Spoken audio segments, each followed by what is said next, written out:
Hi friends, welcome to Indhu's Kitchen. இன்னைக்கு நம்மளோட கிச்சன்ல நம்ம வீட்ல இருக்கிற நார்மலான சாப்பாட்டு புழுங்கல் அரிசி வச்சு ஒரு டேஸ்டான plain பிரியாணி எப்படி செய்யறதுன்னு பார்க்கலாம். இந்த plain பிரியாணி கூட ஒரு தயிர் வெங்காயமும் கூடவே ஒரு முட்டை வறுவலும் சேர்த்து சாப்பிட்டோம் அப்படினா டேஸ்ட் ரொம்பவே நல்லா இருக்கும். இப்போ இத செய்யிறதுக்காக ஃபர்ஸ்ட் ஒரு பிரஷர் குக்கர்ல 2 டேபிள்ஸ்பூன் அளவு எண்ணெய் சேர்த்துக்கலாம். இது கூடவே 1 டீஸ்பூன் அளவு நெய் சேர்த்துக்கோங்க.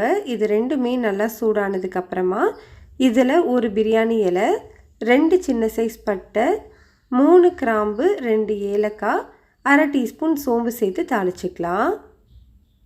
இப்போ இதில் ஒரு பெரிய வெங்காயத்தை நீல நீளமாக கட் பண்ணி வச்சுருக்கேன். அதை சேர்த்துட்டு இந்த வெங்காயம் நல்லா கோல்டன் ப்ரௌன் கலர் வர வரைக்கும் வதக்கிக்கோங்க. பாருங்க, இந்த அளவுக்கு வெங்காயம் நல்லா வதங்கி வந்திருக்கணும். இதுக்கு மேலே வதங்க வேண்டாம். அதுக்கு மேலே வதங்கினுச்சு அப்படின்னா வெங்காயம் கரிஞ்ச டேஸ்ட் வந்துடும். இந்த டைமில் இது கூட 1 டீஸ்பூன் அளவு இஞ்சி பூண்டு பேஸ்ட்டு சேர்த்துட்டு இதோட பச்சை வாசனை போகிற வரைக்கும் நல்லா வதக்கிக்கலாம். பச்சை வாசனை போனதுக்கப்புறமா இதில் ஒரு 1/4 கைப்பிடி அளவு பொடியாக நறுக்குன கொத்தமல்லி இலைகள் சேர்த்துக்கலாம். வெங்காயத்தோட கொத்தமல்லி இலை சேர்த்து வதக்கும் போது அந்த ஃப்ளேவர் ரொம்பவே நல்லாயிருக்கும். இப்போ இதில் 2 மீடியம் சைஸ் தக்காளி கூடவே காரத்துக்கு 2 பச்சை மிளகாய் இடையில கீறி வச்சுருக்கேன். இது ரெண்டையுமே சேர்த்துக்கலாம். தக்காளி சீக்கிரமாக வதங்கிறதுக்காக இந்த பிரியாணிக்கு தேவையான அளவு உப்பு, ஒரு 3/4 டீஸ்பூன் அளவு தூள் உப்பு சேர்த்துக்கலாம். இப்போ இந்த தக்காளி இந்த அளவுக்கு நல்லா மசிஞ்சு வதங்குற வரைக்கும் வதக்கிக்கோங்க. தக்காளி நல்லா வதங்கினதுக்கு அப்புறமா இதில் ஒரு 3 டேபிள் ஸ்பூன் அளவு கெட்டியான புளிக்காத தயிர் சேர்த்துக்கோங்க. கூடவே ஒரு 1/4 கைப்பிடி அளவு புதினா இலை சேர்த்துட்டு இதை 2 நிமிஷத்துக்கு மட்டும் வதக்கிக்கலாம். 2 நிமிஷத்துக்கு அப்புறமா இதில் ஒரு 2 பிஞ்ச் அளவு மஞ்சள் தூள், காரத்துக்கு நான் 3/4 டீஸ்பூன் தனி மிளகாய் தூள் சேர்த்துருக்கேன். உங்களோட காரத்துக்கு ஏற்ற மாதிரி மிளகாய் தூளோட அளவை எடுத்துக்கோங்க. கூடவே 1 டீஸ்பூன் மல்லித்தூள், 1/2 டீஸ்பூன் கரம் மசாலா தூள் சேர்த்துட்டு இதோட பச்சை வாசனை போகிற வரைக்கும் வதக்கிக்கலாம்.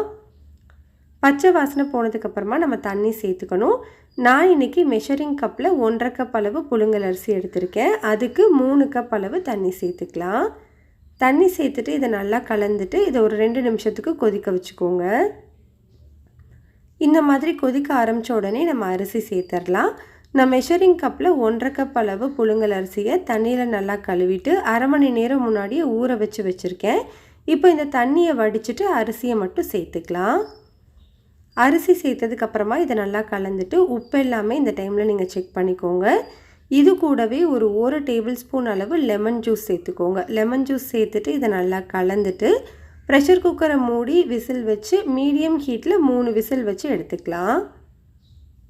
3 விசிலுக்கு அப்புறமா ப்ரெஷர் ரிலீஸ் ஆனதுக்கப்புறம் ஓப்பன் பண்ணி வச்சுருக்கேன். பாருங்கள், நம்மளுக்கு சூப்பரான plain பிரியாணி ரெடி ஆகிடுச்சு. ரொம்ப சிம்பிளாக ரொம்பவே டேஸ்ட்டாகவும் இருக்கும். கண்டிப்பாக இதை நீங்கள் ட்ரை பண்ணி பாருங்கள். இந்த ரெசிபி உங்களுக்கு பிடிச்சிருந்ததுன்னா லைக் பண்ணுங்கள், ஷேர் பண்ணுங்கள், கமெண்ட் பண்ணுங்கள்.